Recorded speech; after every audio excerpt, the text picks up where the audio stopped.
When you look inside the NovaCare complex right now, beneath the surface optimism of another championship run, there's an uncomfortable reality that nobody wants to openly discuss.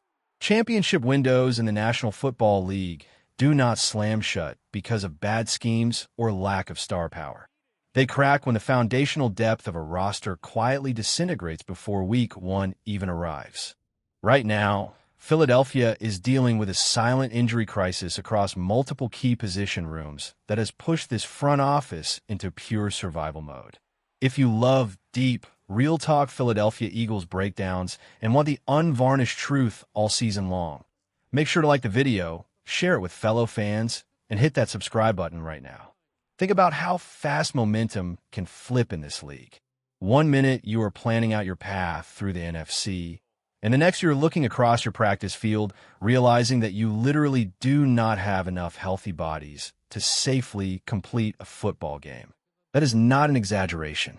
That is the exact spot Philadelphia found itself in during the final stretch of August. When you reach the point where routine preseason snaps become an existential hazard for your primary contributors, the entire approach to roster management has to pivot on a dime. To really grasp the urgency, you have to look at what just unfolded on the field during the New England game. It was supposed to be a standard preseason exhibition, an afternoon meant for evaluation and rhythm. Instead, on the opening kickoff, everything came to a sickening halt. Jaquindon Jackson sprinted down the field in coverage, made a tackle, and stayed on the turf. The entire stadium went dead silent. Seeing an ambulance roll out onto the grass is the worst nightmare of any coaching staff, any player, and every single fan watching from home. Thankfully, the medical updates brought immense relief. Jackson had full sensation and movement in his extremities, underwent thorough evaluations at the hospital, and was able to make the flight home alongside his teammates. But the harsh business reality of the NFL moves without pause. The team waived him with an injury designation, a standard procedural tool that gives other franchises a brief chance to submit a claim, after which the team negotiates an injury settlement to financially protect the player for the duration of his expected recovery time. That moment did not just carry a heavy emotional toll. It blew an enormous crater into an already decimated running back room. Consider where things stand. Well, Shipley has solidified his standing as a locked-in core piece for the regular season, meaning the staff would be out of their minds to expose him to unnecessary hits in meaningless August exhibition quarters. Dameon Pierce has spent weeks battling a stubborn hamstring injury and is only now creeping back through limited reps. Carson Steele has turned heads with sheer power, but the coaching staff is evaluating him primarily as an old-school fullback rather than an every-down ball carrier. When you do the basic math, who is actually left to take the handoffs? How can an offense run functional reps when the personnel runs out before the fourth quarter even begins? That absolute emergency is what brought Jordan Mims into Philadelphia. If you look at Mims' career path, it tells the raw, grinding story of an NFL journeyman fighting for oxygen on the fringes of the league. After entering the pros in 2023 as an undrafted free agent with the Buffalo Bills, he never logged an active snap there. He fought his way onto the New Orleans Saints practice squad, eventually grinding out appearances across 13 matchups, where he tallied 20 rushing attempts for 70 yards alongside a dozen catches for 71 yards. By 2025, his journey took him to the Tennessee Titans, where his entire regular season contribution amounted to one single game and 9 snaps on special teams. He moved through a spring minicamp stint with the San Francisco 49ers, landed with the Minnesota Vikings late in July, and found himself back on the street just 2 weeks later.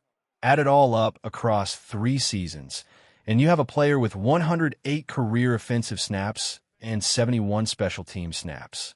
He was not brought into the building to compete for a starting job or unseat a playmaker. He was signed because the offense needed an able body to take the hits and protect the core assets from further catastrophe.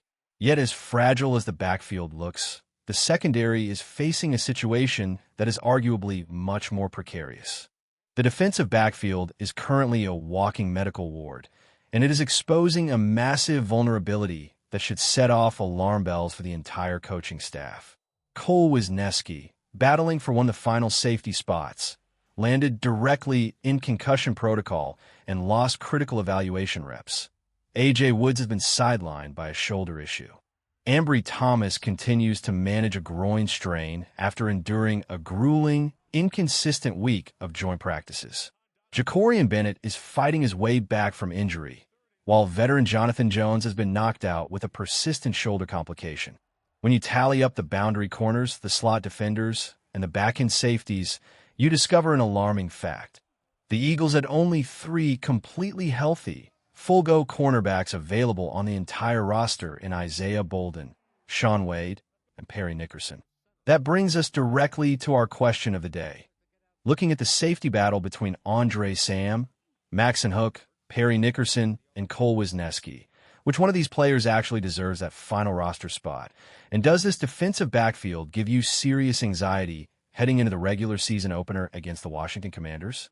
Drop your thoughts, your film breakdowns, and your roster predictions in the comments below. Because the defensive depth chart was hanging by a single thread, Howie Roseman and the front office had to pull the trigger on another immediate acquisition, defensive back Jalen Mahoney.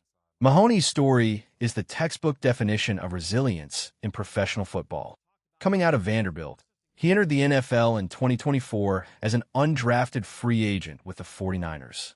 As a rookie, he saw 30 snaps on the field, every single one of them on kickoff and punt coverage. His total number of regular defensive snaps across his entire NFL career stands at 0.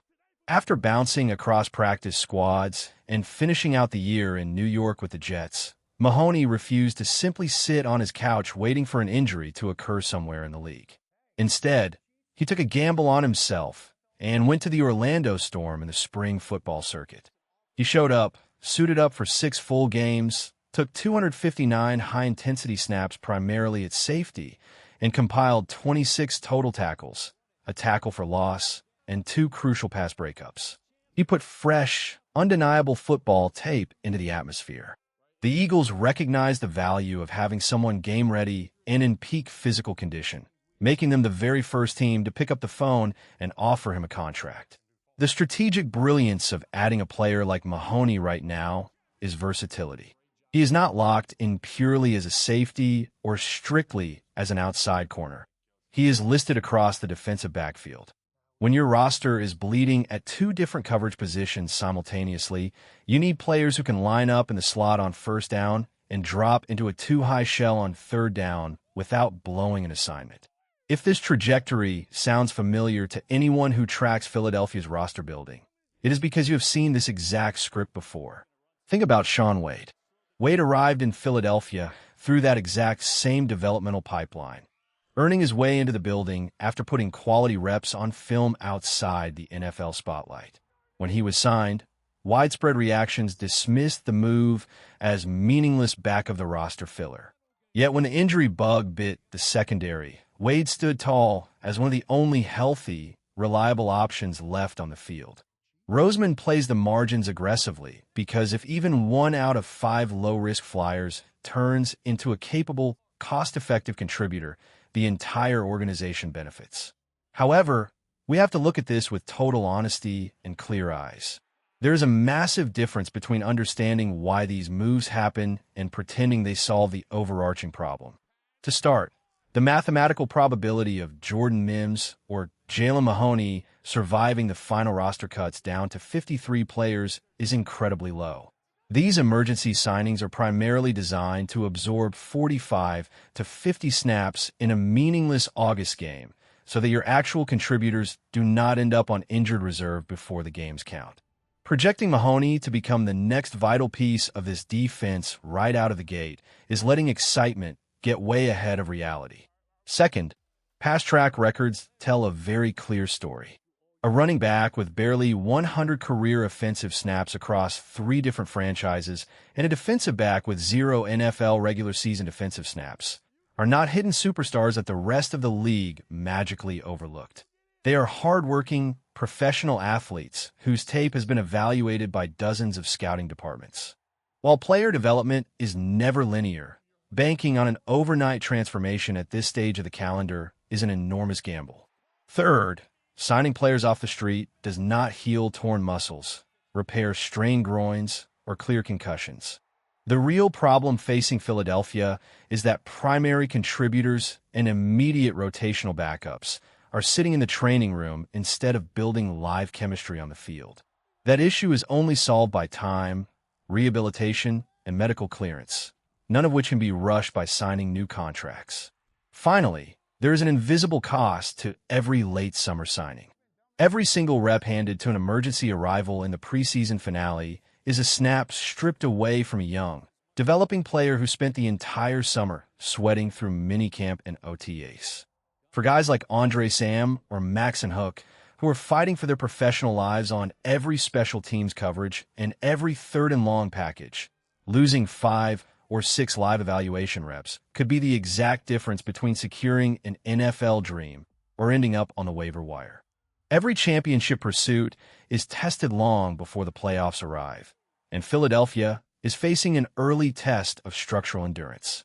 When you look at how fragile the secondary currently stands and how thin the backfield has become, the final decisions made by this coaching staff over the next 48 hours will set the tone for the entire opening month of the season.